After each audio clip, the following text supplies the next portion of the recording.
Entrepreneur, salam hebat luar biasa.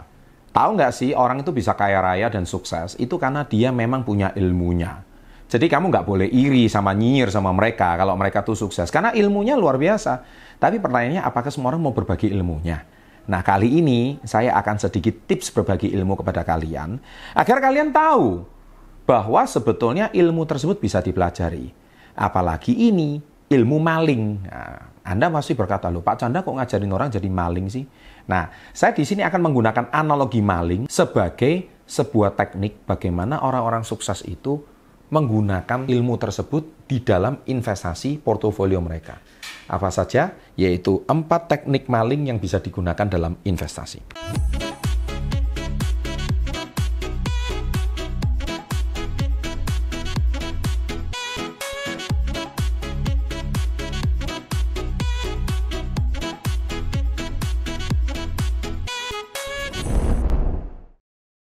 Terima kasih sahabat Success Before 30, sahabat SW30 yang sudah setia menonton video ini sampai sekarang. Dan terima kasih bagi para penonton baru yang baru saja menonton video ini. Tentunya channel Success Before 30 adalah channel yang konsisten selalu berbagi ilmu tentang investasi, tentang bisnis, tentang cara pengelolaan keuangan, tentang pengembangan diri dan motivasi, sehingga kalian bisa mendapatkan tips-tips finansial, serta tips-tips bisnis dan tips-tips kehidupan yang bermanfaat bagi kehidupan kalian. Bila video kali ini bisa menyentuh like 10.000, saya akan buatkan video yang serupa. Oke? Dan saya tunggu ya. Jangan lupa klik loncengnya, and salam hebat luar biasa. Nah, teknik yang pertama adalah teknik maling.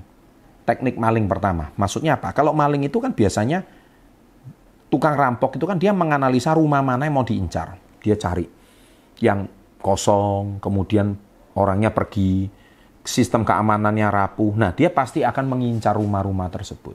Kalau investor, kalau maling tipe ini analoginya, maka investor itu biasanya tipenya adalah analisa emiten saham yang mau diincar. Saham yang mau diincar mana, dia pasti akan paham dan dia akan beli duluan. Yang kedua, dia mencari tahu harta isi rumah tersebut. Kalau maling itu kan ngerampok kan dia tahu, wah ini kalau barangnya murah-murah dia males, nggak worth it dengan resikonya. Tapi kalau dia sudah ngincer harta isi rumahnya, wah ini ada emasnya, ada apanya, dia sudah pasti ngincer duluan. Wah ini TV-nya kayaknya LED nih, lumayan ini. Kalau dijual balik harganya oke. Kalau tipikal investor dengan analogi maling yang seperti yang kedua ini adalah menganalisa fundamental perusahaan. Jadi dia tahu perusahaan ini itu kronologisnya seperti apa, sejarahnya seperti apa, historinya seperti apa, kemudian market cap-nya itu seperti apa, kemudian total pemegang sahamnya ada berapa. Intinya semua fundamental perusahaan itu dianalisa. Sejarahnya kapan, pernah ada corporate action-nya kapan, kemudian ada right issue seperti apa, pergerakan sahamnya seperti apa. Nah itu udah ketahuan banget yang kedua. Yang ketiga, yaitu memperhatikan gerak-gerik pemilik rumah. Jadi dia tahu rumah ini, pemilik rumah ini perginya kapan, pulangnya kapan, jam berapa dia pulang, jam berapa dia pergi, hari apa dia pergi. Ngomong pribadi ya, saya pribadi ini pernah kena tipu. Kalau zaman dulu saya masih langganan koran, yang mengambil koran sama membayar koran itu pembantu saya. Entah kenapa hari itu, hari Idul Fitri, pembantu saya pulang ke rumah semua. Rumah itu kosong, tinggal saya, istri, dan anak-anak di rumah. Nah, entah kenapa hari itu ada orang loper koran datang. Dia bilang, Pak mau nagih koran gitu. Nah, saya kan nggak tahu. Yang biasanya ngurus itu kan asisten rumah tangga. Nah, hari itu asisten rumah tangga saya teleponnya juga nggak bisa dihubungi. Saya pikir berapa sih, 100.000. Ya udah saya langsung bayar. Nah, setelah itu saya dikasih kwitansi palsu.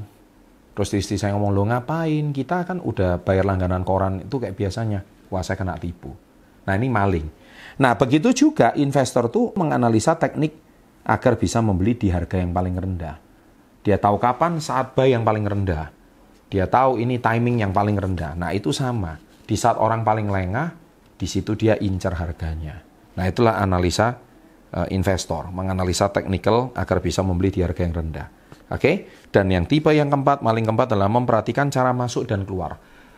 Tahu kapan masuk dan tahu kapan keluar. Memang ini cara yang paling sangat sulit. Sebetulnya kalau gitu semua orang bisa kaya raya. Tapi itu memang butuh ilmu. Ya. Nah, investor memahami entry point dan exit plan. Jadi dia tahu kapan masuk dan dia tahu kapan keluar. Dengan demikian dia bisa mendapatkan keuntungan yang sangat luar biasa. Analogi maling ini sebenarnya hampir sama juga di pasar modal. Dengan demikian, kita bisa tahu bagaimana para investor pemula itu bisa mendapatkan keuntungan. Tapi sekali lagi ya, saya sarankan ini semua pakai uang dingin. Kalau Anda investasi di saham itu betul-betul uangnya tidak Anda pakai. Jangan pakai hutang untuk investasi di pasar modal. Karena pasar modal itu sangat kejam dan tidak kenal belas kasihan. Kata Lo Keng Hong. Oke, dan oleh sebab itu jangan lupa klik like-nya. Dan jangan lupa share video ini supaya analogi ini bisa dipahami oleh setiap orang. Sukses selalu and always salam hebat luar biasa.